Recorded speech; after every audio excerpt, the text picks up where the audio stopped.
Antes de que una persona hable, ya se ha delatado. No por lo que piensa decir, sino por lo que no puede ocultar. Nietzsche comprendió algo que la mayoría ignora. El lenguaje más honesto del ser humano no es la palabra, es la mirada. La boca puede mentir con facilidad, los ojos no.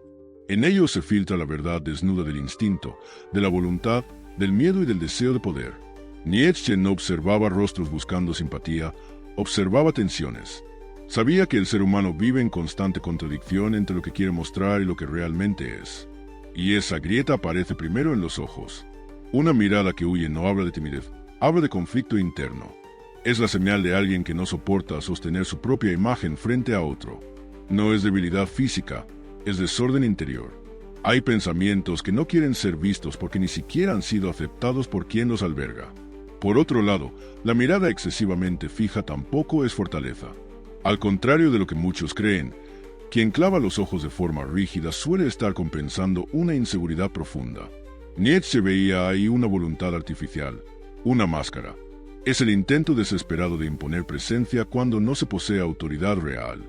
La verdadera seguridad no necesita demostrar nada, simplemente está. El dominante auténtico observa sin tensión, sin urgencia, sin necesidad de intimidar. El parpadeo, ese gesto mínimo que casi nadie analiza, era para Nietzsche una grieta reveladora.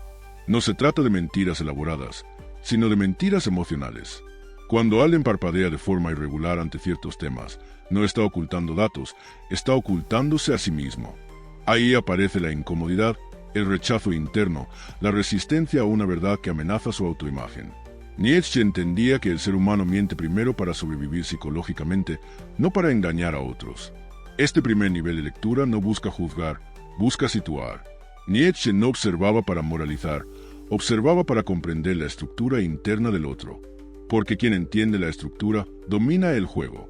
Quien solo escucha palabras llega siempre tarde. La mirada revela jerarquías invisibles. Quien se siente inferior, quien se siente evaluado, quien se siente dueño del espacio.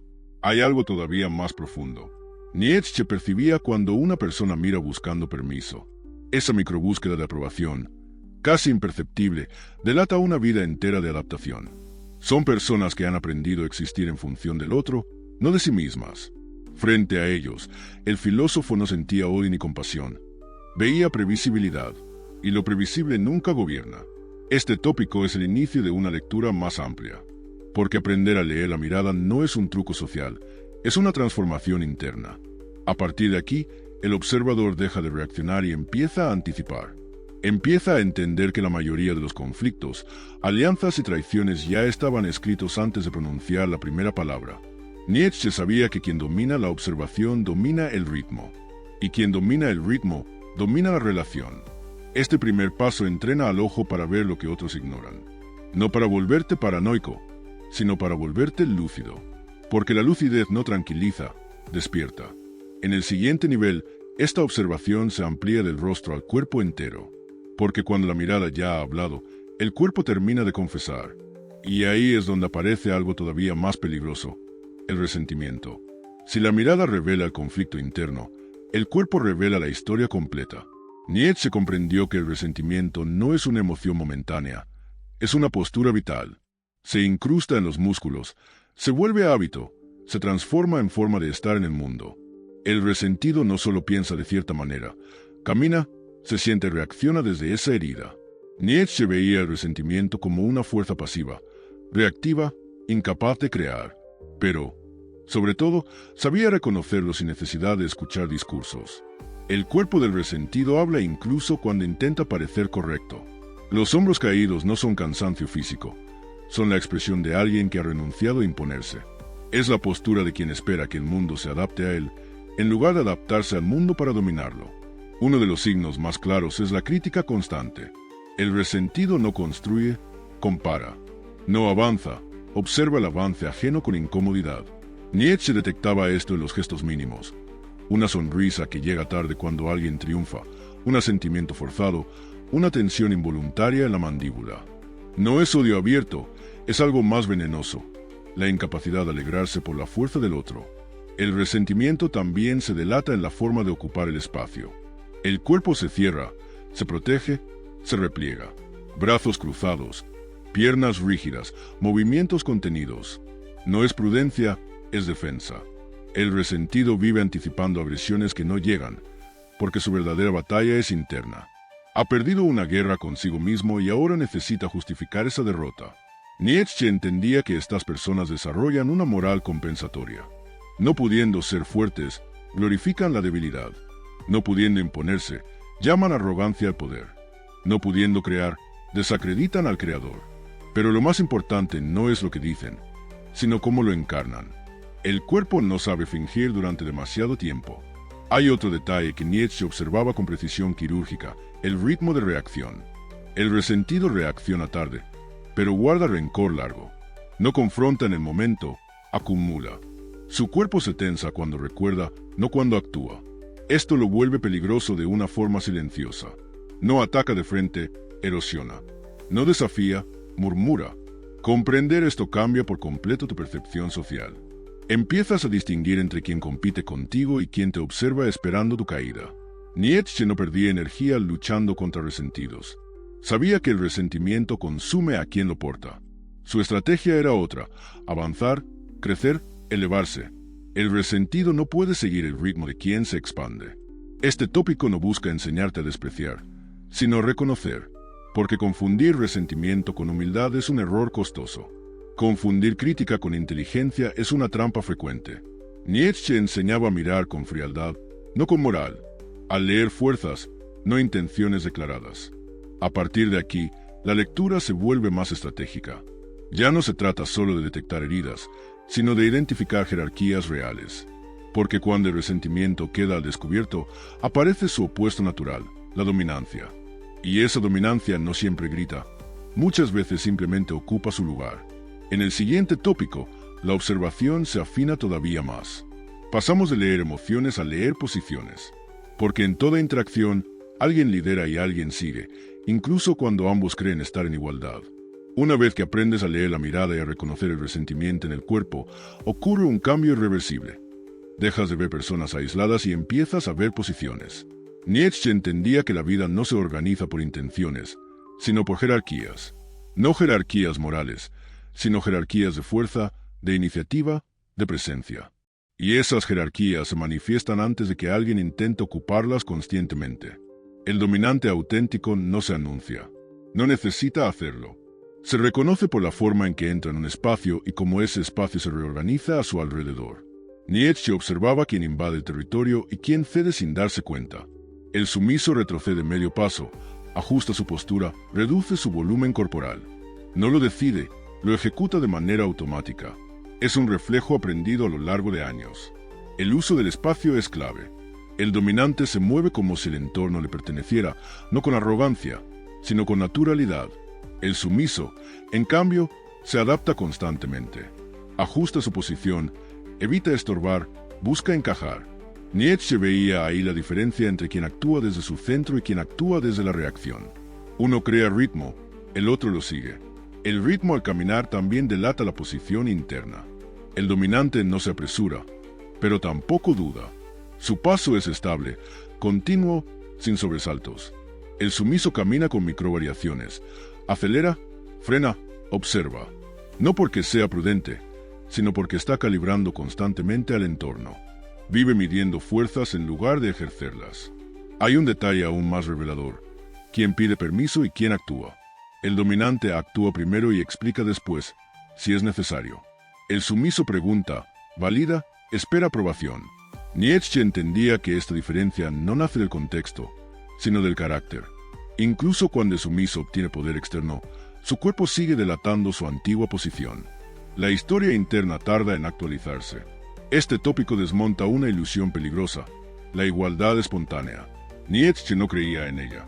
Sabía que incluso entre dos personas educadas, amables y respetuosas, uno ocupa el centro y el otro orbita. No porque uno sea mejor, sino porque uno asume la responsabilidad de ser fuerza activa y el otro no. Lo más inquietante es que esta jerarquía se establece en segundos. Antes del diálogo, antes del acuerdo, antes del conflicto. El cuerpo ya decidió. Por eso Nietzsche entrenaba la observación y el autocontrol. Sabía que para dejar de ser leído como sumiso, no bastaba con quererlo. Había que reconfigurar la forma de estar en el mundo. Este aprendizaje no busca humillar, busca revelar. Porque una vez que ves estas dinámicas, puedes intervenir conscientemente. Puedes ralentizar tu ritmo, ocupar espacio sin invadir, sostener la postura sin rigidez. Puedes dejar de pedir permiso donde nunca fue necesario. Eso es voluntad de poder aplicada al cuerpo. En el siguiente nivel, la lectura se vuelve todavía más fina. Ya no se trata solo de quién lidera, sino de cómo se usa el lenguaje para ocultar o reforzar esa posición. Porque cuando el cuerpo ha hablado, las palabras entran en escena.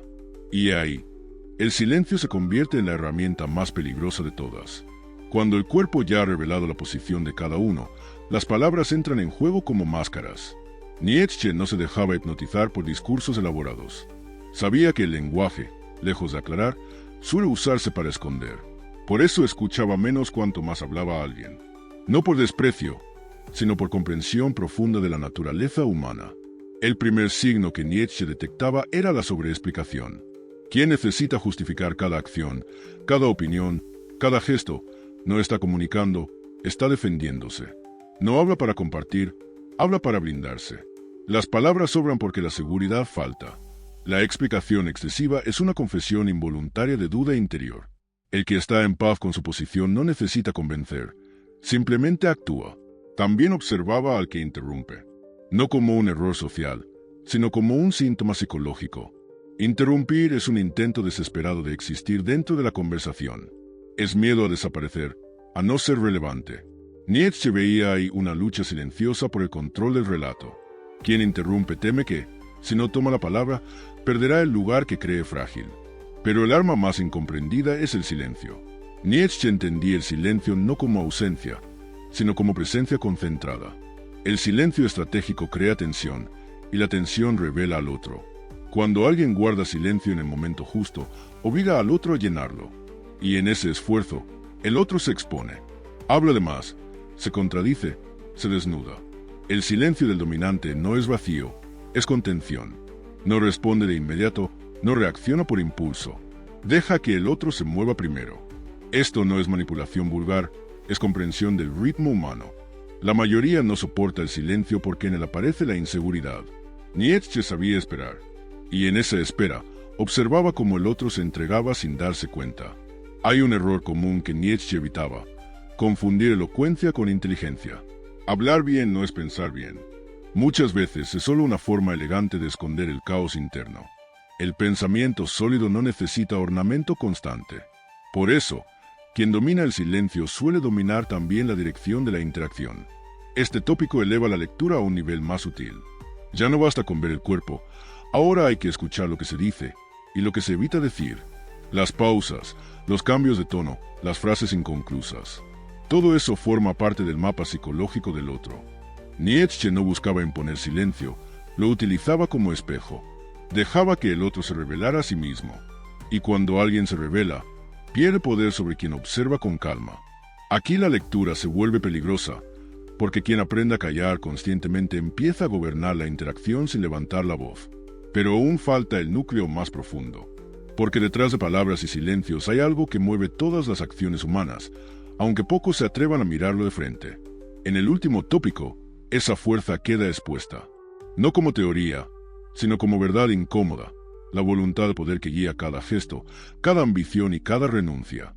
Después de la mirada, del cuerpo, de la postura y del silencio, queda expuesto el núcleo que Nietzsche observaba en todo ser humano, la voluntad de poder, no como ambición vulgar, sino como impulso fundamental de expansión, afirmación o retirada. Para Nietzsche, nadie es neutral. Cada persona está empujando hacia algo, defendiéndose de algo, incluso cuando cree estar en reposo. La clave final para leer a alguien no está en lo que dice que quiere, sino en lo que persigue cuando nadie lo observa. Nietzsche prestaba atención a los hábitos invisibles, a las elecciones pequeñas, a las excusas repetidas. Porque ahí no hay discurso, hay dirección. El que busca poder real se disciplina en silencio.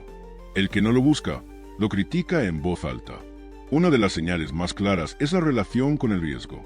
Quien evita sistemáticamente el riesgo suele disfrazarlo de prudencia o moral. Nietzsche sabía que muchas virtudes proclamadas no son más que cobardía bien argumentada. El cuerpo delata esa renuncia, movimientos contenidos, decisiones aplazadas, dependencia constante de validación externa. No es falta de talento, es miedo a afirmarse. Otra clave es observar qué tipo de reconocimiento necesita alguien. El que busca aprobación vive hacia afuera. Ajusta su conducta al aplauso, al consenso, al grupo. Su voluntad no se dirige a crear, sino a ser aceptado. En cambio, quien busca expansión soporta la incomodidad, la soledad y el malentendido. No necesita permiso para avanzar. Nietzsche veía en esto la diferencia entre existir y afirmarse.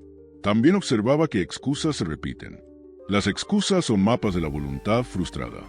No es el momento, no vale la pena, así soy yo. Cada frase repetida delimita una frontera interna. Nietzsche no escuchaba la excusa, escuchaba el límite que la persona había decidido no cruzar, y ese límite definía su lugar en el mundo. Este último nivel une todos los anteriores. La mirada revela la tensión, el cuerpo muestra la historia, la postura marca la jerarquía, el lenguaje esconde o expone, y la voluntad de poder define el destino. No hay contradicción entre ellos, solo capas. Leer a alguien es atravesar esas capas sin juicio, con lucidez fría. El gran giro ocurre cuando el observador se vuelve observado por sí mismo, porque estas tácticas no solo sirven para leer a los demás, devuelven una pregunta incómoda. ¿Qué revela tu cuerpo cuando entras en una habitación? ¿Qué dice tu silencio? ¿Qué excusas sostienen tu identidad? ¿Hacia dónde apunta tu voluntad cuando nadie te mira? Nietzsche no ofrecía consuelo, ofrecía claridad, y la claridad transforma o destruye, pero nunca deja intacto. Quien aprende a leer a los demás deja de vivir a ciegas, pero quien se atreve a leerse a sí mismo deja de vivir en mentira. Este conocimiento no te hará mejor, te hará consciente. Y en un mundo donde la mayoría no se observa, la conciencia es poder, no para dominar a otros, sino para no ser dominado.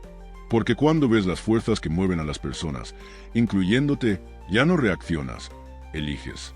Ahí termina la lectura. Y ahí empieza la verdadera diferencia entre el que sigue y el que crea su propio camino.